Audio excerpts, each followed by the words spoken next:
Hello, it's Dr. Radley, family physician in St. George, Utah. And today I want to talk to you about a study that was recently done. It was basically a review of the literature and of data published in reviewing this and pertaining to smoking cessation and counseling.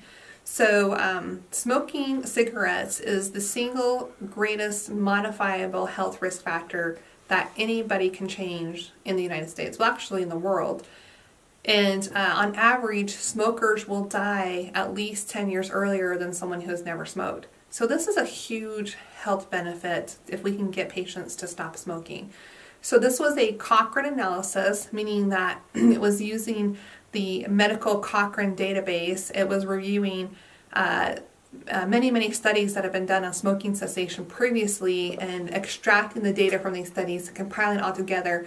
So why do we do Cochrane analysis? Well, if you have a study, if you don't have a very large number in the study's data may not be as accurate as if you have, say, several thousands of patients in a study. So sometimes one of the best ways to look at data is retrospectively. If you have multiple small studies that you can then compile that data together, you can take it from a few hundred in a study group to several thousand, and the data becomes that much stronger and conclusive with the proof of evidence of what we get out of the information of these studies. It was done on individual behavior counseling for smoking cessation by Elizabeth Salisbury Afshar, MD, in conjunction with Rush University Department of Family Medicine, the Chicago Department of Public Health, and the question that they asked was, does individual behavior counseling provided by a trained therapist impact the rate of smoking cessation? So I want to be clear about what this really means in the details. I, as a family physician, am encouraged, or I guess you could say through federal regulations and compliance, mandated, but even before that was ever the case, we did this on a regular basis anyway because we want you to be healthy, to ask on a regular basis if you are a smoker and if you are, to offer counseling. So we do show, data does show that even a few minutes of counseling in my office, if we find out that you're a smoker and talking to you about it, does make a difference and increase the likelihood of you quitting and increase the success of you quitting. But far more than the counseling, data hands down conclusively continues to show that pharmaceutical management of tobacco cessation has a greater outcome than me offering counseling in my office. So if you're a smoker, using something to help you quit smoking has superior results than me just talking to you about it in the office.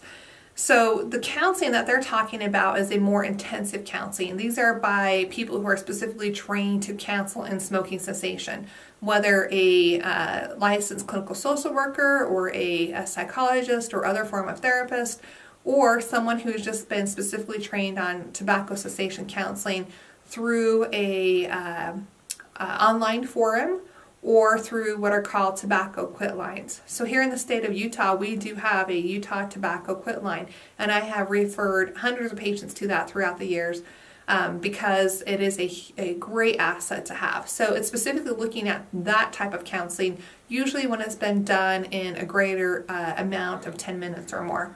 So through this analysis, they were able to look at data of over 1,900 adult patients that were combined through the different studies. Again, they were looking at the different levels. So if you had a 2 to 3 minute counseling in your provider's office versus a 2 to 3 minute counseling in your provider's office with a pharmaceutical agent alone, or a pharmaceutical agent combined with a trained nicotine-dependent counselor, what were your outcomes and how did that vary? So the evidence-based answer was very clear across the board that being counseled by a trained therapist in conjunction with the pharmaceutical management by far is superior to every other modality in trying to get patients to quit smoking. So the statistics are basically 7 out of 100 are able to quit for at least 6 months with just brief counseling in my office. So if I talk to you for a few minutes, you have a 7 out of 100 chance of stopping smoking just from that, whether I offer you educational materials or just talk to you personally. But if we increase that to working with a trained therapist, so usually going to get 10 minutes or more, again, even if that's through the Tobacco Quit line, that can increase up to 10 to 12 individuals out of 100 who can quit smoking. Very good evidence behind that.